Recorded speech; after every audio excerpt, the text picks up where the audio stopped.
Okay, I'm demonstrating how to sugar your brows. I have hair dye on my hair right now, so while it's sitting on, I'm going to go ahead and just sugar my brows. So I have a little ball of sugar here. It's not warmed up, so as I'm working with it, it's going to be melting a little bit as I'm going along. So you can see, like right now, it's still a little firm to be sticking, but between as my skin warms it up, it should start working pretty good. Okay.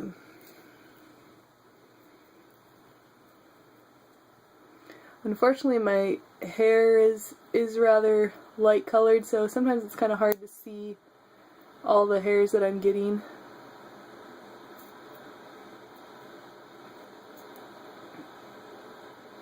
I'm kind of using my forehead muscles to stretch my skin. I'm like lifting my eyebrow, and that's helping to hold my skin tight.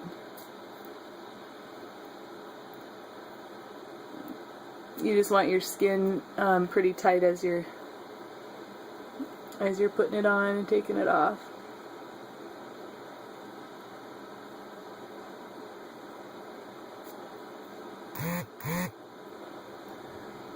Okay, so now I'm going to actually hold my skin as best I can with my fingers to hold it tight. And you can see the sugar's going on a little smoother now as it's gotten warmed up. But what's nice about it being kind of firm is it comes off a little easier.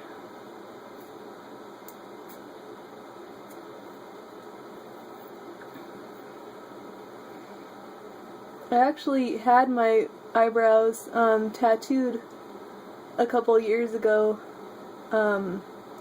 It's not very dark, but it does kind of help me shape them.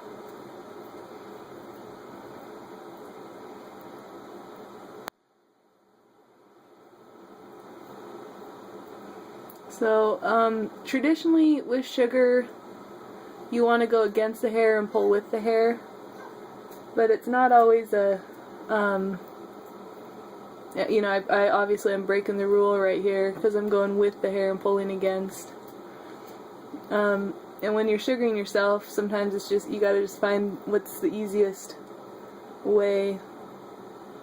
So here I'm gonna go with the direction of hair again. And pull against. Okay.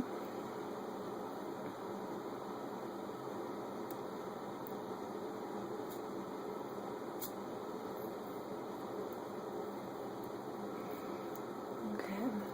Let's go to the other side. I have blonde hair, and I'm dyeing it like a little bit of a reddish blonde, so I'm kind of curious to see how it's going to turn out.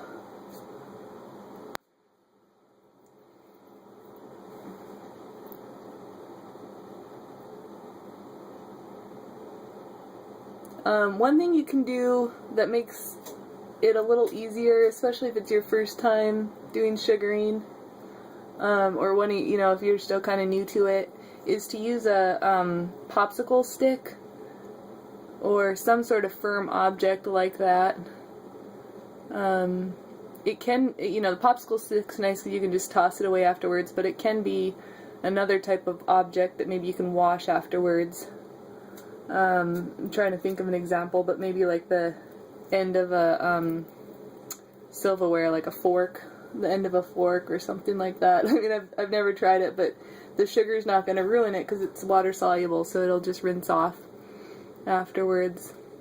And sometimes having a nice sharp object like that is a little more precise than a finger.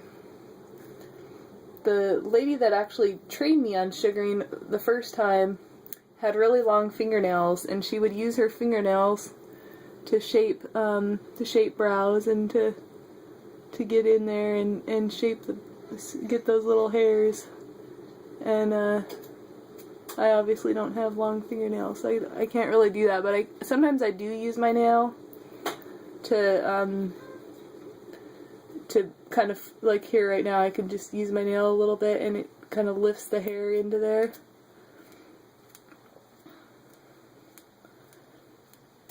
It helps get the hair wrapped into that sugar.